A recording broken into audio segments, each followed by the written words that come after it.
बोले श्री विष्णु भगवान की जय, बोले श्री कार्तिक महात्म की जय।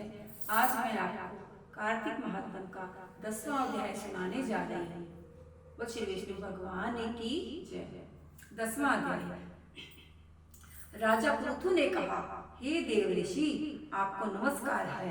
कृपा करके आप यह कहिए कि जिस समय भगवान शंकर ने अपने माथे का तेज क्षीर सागर में डाल दिया तो उस समय क्या हुआ।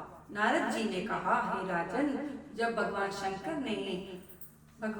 ने अपना वह तेज सागर में डाल दिया तो उस समय वह शीघ्र ही बालक होकर गंगा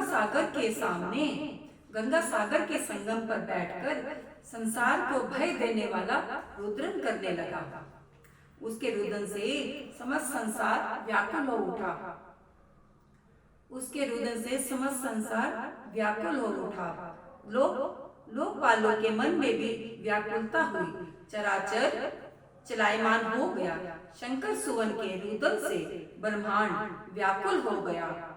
समस्त देवता और ऋषि मुनि व्याकुल होकर पितामह श्री ब्रह्मा जी की शरण में गए और सबने मिलकर श्री ब्रह्मा जी को प्रणाम किया और स्तुति की। फिर कहा, हे पितामह, यह बड़ा भयंकर समय उपस्थित हुआ है। हे महायोगी, इसका नाश कीजिए। तब देवताओं की ऐसी बात सुनकर श्री ब्रह्मा जी सत्य लोक से उतरकर उस बालक को देखने के लिए समुद्र तट पर आए। समुद्र ने ब्रह्मा जी को आता देखकर प्रणाम किया और बालक को उठाकर श्री ब्रह्मा जी की गोद में दे दिया।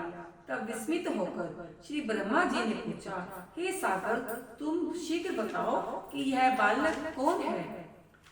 समुद्र ने विनम्र शब्दों में कहा, हे प्रभु, यह तो मैं नहीं जानता, किंतु मुझे इतना अवश्य ज्ञात है, यह गंगा सागर के संगम पर प्रकट हुआ है। अतः हे जगत गुरु, आप इस बालक का जात कर्म और संस्कार कीजिए, इसका जातक फल बताइए। नारद जी कहते हैं, इधर तो सागर ब्रह्मा जी के गले में हाथ डालकर बार बार उनको आकर्षक कर रहा था।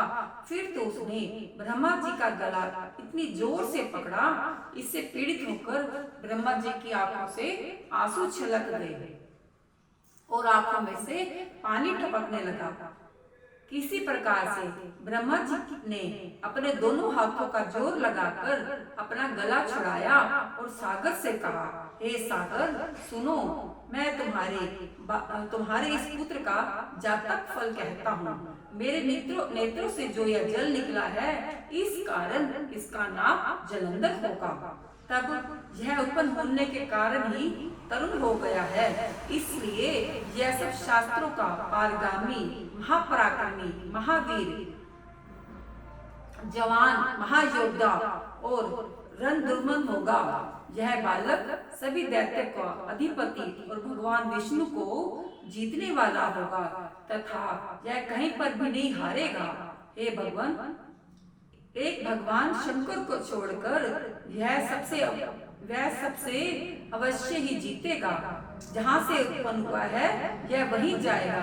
इसकी स्त्री बड़ी प्रतिव्रता, सौभाग्यशाली, सर्वांग सुंदरी और परम मनोहर, मृष्टभाषिणी, तशीलवान होगी। नारद जी ने कहा, हे राजन, सागर से ऐसा कहकर जब ब्रह्मा जी ने शुक्राचार्य को बुलाकर इनके हाथों में बालक का राज्याभिषेक कराया और आप अंतर ध्यान हो गए। फिर तो बालक को देखकर सागर बड़ा ही प्रसन्न हुआ और घर आ गया। कितने ही उपाय से उसका लालन पालन कर उसको पुष्ट किया। फिर कालनेम नामक असुर को बुलाकर उसकी वृंदा नाम की कन्या से उसका विवाह करवा दिया। इस विवाह में बड़ा उत्सव हुआ। श्री शुक्राचार्य के प्रभाव से स्त्री सहित जलंधर दैत्यों पर राज्य करने लगा। श्री विष्णु भगवान की जय।